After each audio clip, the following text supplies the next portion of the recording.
Hi, Pete Wadgen here from Next Level Wealth. I'm down at the Gold Coast this week, where I've been speaking at the Somerset Storyfest event on financial literacy for schools and school children.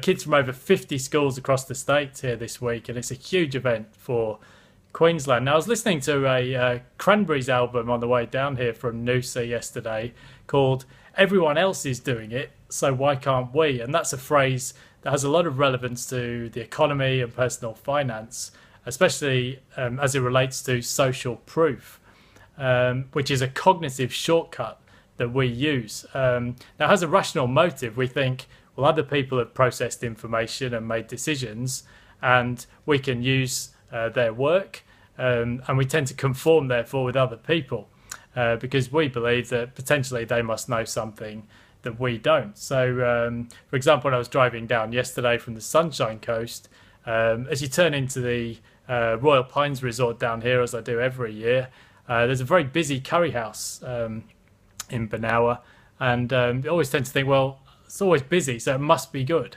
And another example on social media, if someone's got a lot of Twitter followers, you tend to think, well, they must be potentially worth following. Now, those are very trivial examples, but think instead of somebody who's long-term unemployed. An employer, there's a risk that they might start to look at them and say, well, presumably there must be a reason why they're long-term unemployed, and that can become a self-fulfilling cycle. Now, we see this all the time in real estate at auctions. So if you go to an open home and you go to an auction and there's 50 other bidders, well, we tend to think, well, there's lots of other bidders, so it must be a house worth having. But the reverse situation, when there's only one bidder, people start thinking, well, maybe I'm missing something. And this impacts even experienced bidders.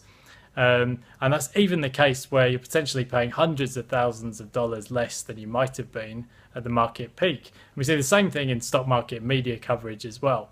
And there's only really two ways that you can be persuaded to do something. One is just a systematic and rational approach.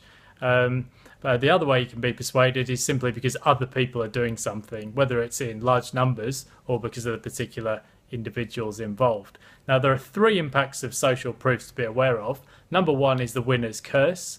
So, for example, the person who wins an auction, almost by definition, is the most at risk of overpaying because they've been prepared to pay more than anybody else. Secondly, post-decision regret or buyer's remorse, very common.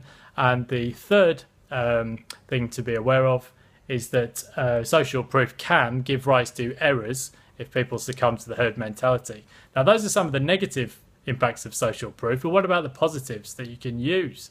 Well, here are three ways you can use social proof to your benefit.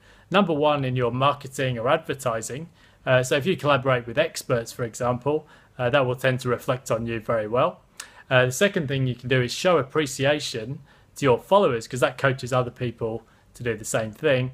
And the third thing you can do is share milestones. So, for example, if you've had your 1,000th client, you should let people know because people will tend to think a successful business or successful specialist or whatever it is that you do, service provider, then that can only reflect well on you. Alternatively, you could use testimonials or other credibility indicators. So that's a bit today on social proof. If you want to know some more, check out my website below. It's gonextlevelwealth.com.au. Cheers.